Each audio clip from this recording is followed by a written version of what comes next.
How's it Hey, Craig, going? you smug tech bro with that actual real background. Gotta say, I'm a bit jealous. It is much rainier in Melbourne. Like, you It's have uh no rain and we it's have all the rain.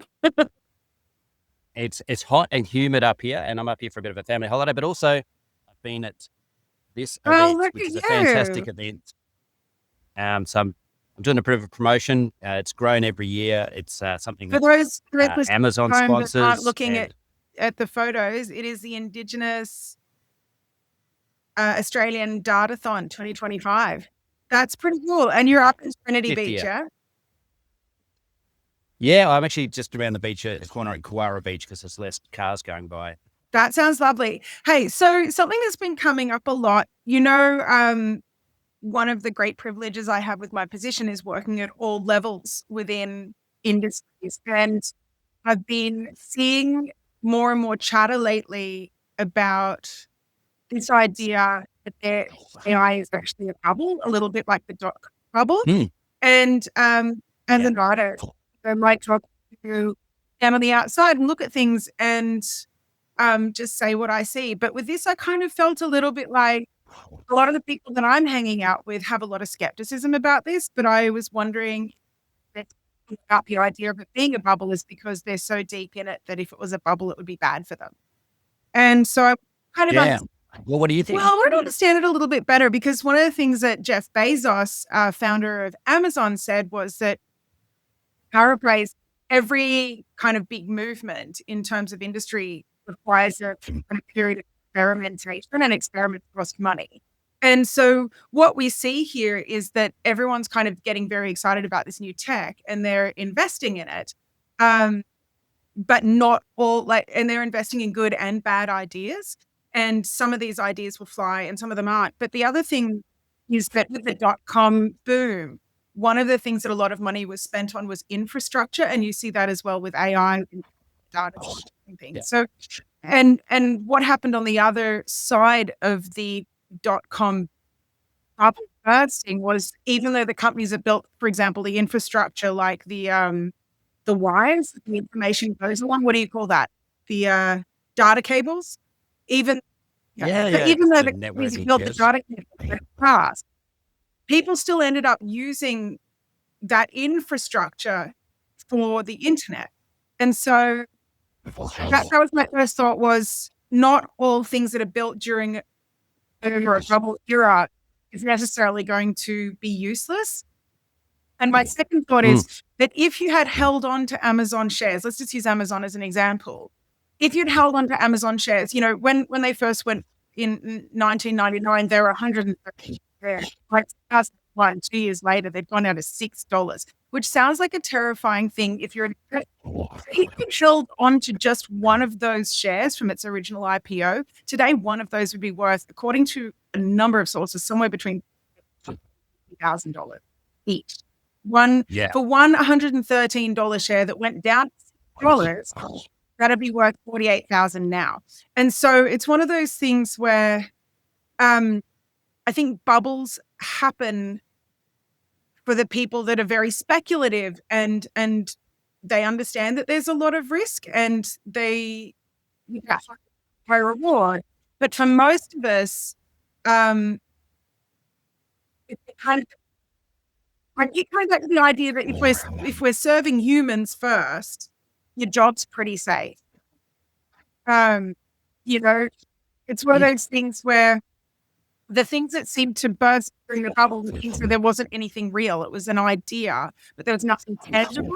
And I think one of the arguments I'm seeing a lot with this idea of an AI bubble is that, oh, this is different. We're actually building something with good business models, good business plans that serve in some way. It's not like we're just buying pets.com in the hope that Yeah. the idea that the word pet will have value and no foresight that one day people are going to create.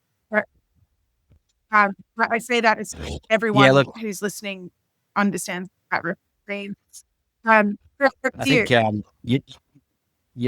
you're on my beat. You're doing the Jeff Bezos beats. well, it's That's my just beat. something where I knew you'd understand the example, and that was kind of some common ground because people like Sam Altman. 2 years ago, he had a company that was not worth anything, and now it's worth 500 billion. Like that is something that's reminiscent of a bubble. But the difference is that he's created something that everyone's actually using. It's not just a name or an idea. It's something that's a practical solution to a problem that's only going to be utilized more and more and become endemic within all businesses. Right? Like I've said to you in the past, it's no longer the tech industry. Yeah. Integrated every single business. There's no industry now that doesn't have tech in it in some way. Look, I think you're right. Like you and I do a lot of public speaking and a lot of events, and whenever you ask the audience who's using AI, everyone's hands go up. No, everybody knows this technology. Yeah, It's really, in the hands 2.5 years into its existence in public. And like 5 years of this event, 5 years ago, everybody just drew and sort of did a PowerPoint presentation of what they would like to build. This year, people used AI to actually build working prototypes in a day and a half of the systems they wanted to use for remote Indigenous health, food trading. Right. If you can see it, you can be it. It means that we're actually fast tracking the idea of almost the testing of ideas. We'll be able to fast track the concept to actually what a working model would look like. Problem with it makes it tangible. Right. Problem with that is people don't need to be clothing designers or hairdressers saying, I want my hair to look like this, or I want my clothes to look like this. And the designers or the hairdressers having to say that's actually not physically possible. So we do have to still play it out in reality to see if it works, which is where. So the way I think about the bubble is I think in layers. So you've got the infrastructure layer. That's the bit you're talking about, like the networking, but the data centers and there's a lot of capital investment going for that. You just need to look at the financial results of companies. I think over time, we get better at that sort of thing. We get more efficient. It'll become more energy efficient. Right. And you've got to start somewhere, and no concept's perfect in inception. But I think competitive pressures, and this is my opinion now, competitive pressures will drive them to be more efficient, more lean, more effective. And at the moment, we're still in that infrastructure layer, learning about how to do that effectively. And that'll, and the thing that's real about this is that all the infrastructure that is being built is being used pretty much as it's being deployed. Like literally building the parachute as we're falling out of the plane. So the people are paying for it. It doesn't work. So let's go back.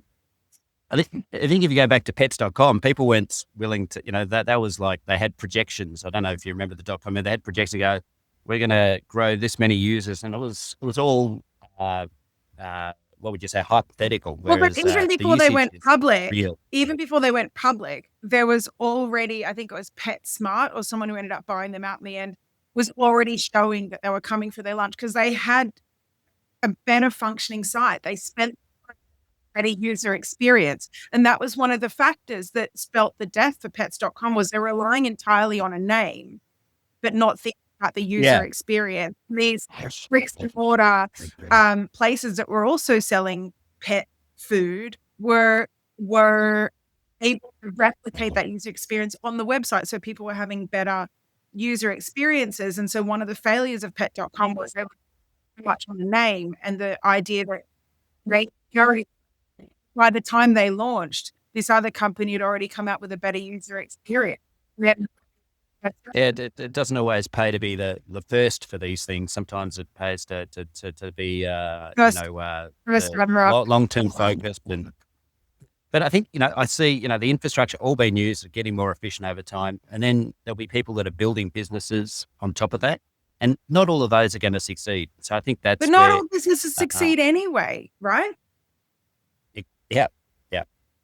So there's that layer, and I think that's where we're going to see a lot of experimentation. People going, "Oh, wonder if I could build, scratch this itch I have and create a working business and exciting."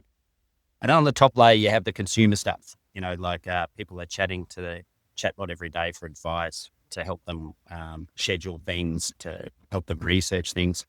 And that's already, and I think the winners in this people who use that. Yeah, I think the winners in this are going to be the people that marry user experience with new tech. So at the end of the day, what what caused a bubble with the dot-com thing was they were trading on ideas, but not on actual user experiences.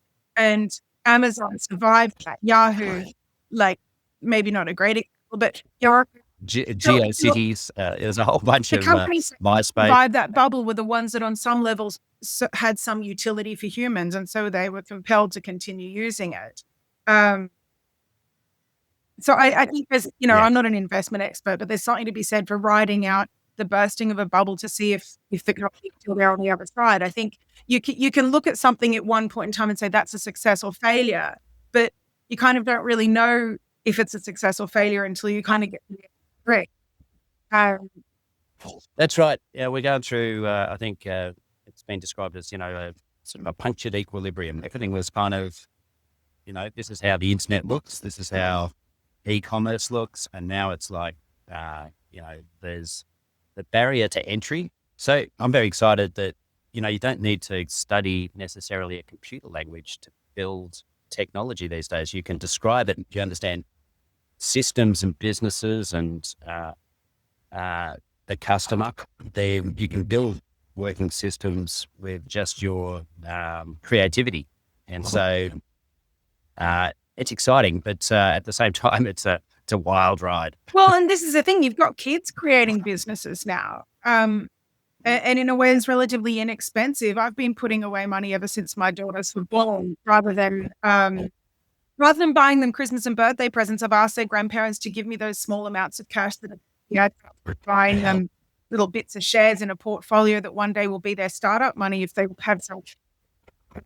A Tai Chi class has just started tomorrow. Oh, good. We'll wrap it up. But maybe it's very relaxing. Yeah. I'm being caught up in the energy. Maybe they can build something like what might have been enough to maybe start up one small business could be enough for them to try 10 businesses. I don't know. Maybe as part of our podcasting future, we should just start a hypothetical social business, just add to it each week with the tools, see what we could build. Well, so that was one of the things I did see, was that the problem with these hypothetical AI companies, I think at the end of the day, for any concept to have any value, it takes the humans putting in the grunt work and making it work. You can't just make something up and expect it to make money without a human being somewhere in there, back to the idea of this end-to-end user experience. Yeah. All right. Well, I think it's fascinating. It's great to catch up on this Cup weekend, even though it's I know, look at us, both on leave and both managing to show up. One of us a hot, wet mess, but at least I got up and went for a very brisk 3K walk at 6 a.m. this morning, which is when I was texting you my podcast ideas, and you're at the beach. So good effort, living the dream. Yeah, I went for a run this morning and it's like 80% humidity. It's almost like being in a sauna. It is. There's nowhere to chill out here. And in fact, back in Melbourne. All right. So looking forward to it. And look forward to it. Good chat. Bye.